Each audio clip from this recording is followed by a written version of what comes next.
Welcome back to another episode of a Beekeeper's Diary podcast. Where are we at? Right at the end of October, 12 degrees. Has been very damp this morning, but it's a lot nicer now. It's brightening up a little bit.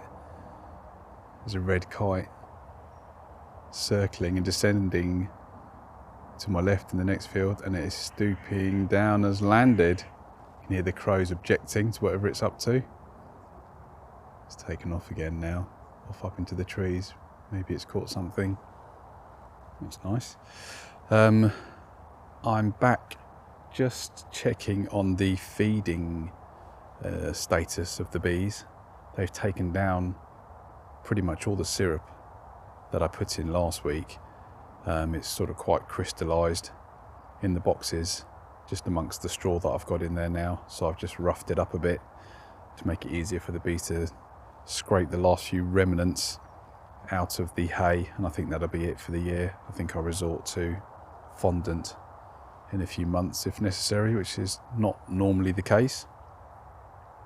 So that's nice to get out the way. And I've just started putting one of the hives fully into winter formation. That's the right word, isn't it? I've got a bonnet, which is basically a cube with the bottom removed, made out of Celotex. The insulation boards cut into a box and taped together, a bit of a Heath Robinson style. Wooden skewers, bit of glue, just bodge it and tape it into a cube, and I slide that over the top of the hive. And then I've had a metal roof fabricated that goes on top of that, because it's quite a soft material and I don't want woodpeckers landing on the top and hammering their way in over the winter. So I've slid that on, and I've taken a little bit of video that I'll put on my Beekeeper's Diary podcast Instagram, which you can get a link to, plug, off beekeepersdiarypodcast.com. You'll find a link there to my Instagram, which will have a little video should you wish to see it. So that's on top of Hive 1, and I've also put some sort of garden, sort of large gauge fencing around the hive as well, which I've given it a bit of a gap around the perimeter of the hive as well, with some wooden stakes to stop woodpeckers. Lovely helicopter flying by. That's great, isn't it?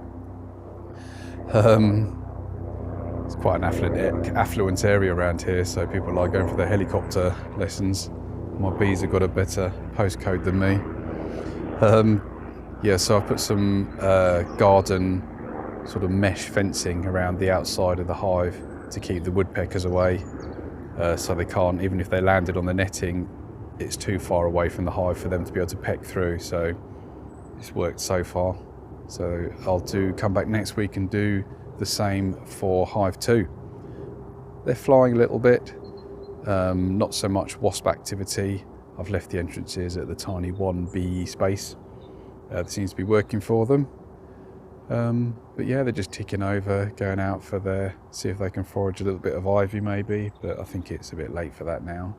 So they just do their cleansing flights, go to the loo, have a look about, defend any intruders, and chill out for the winter, much like I plan to do.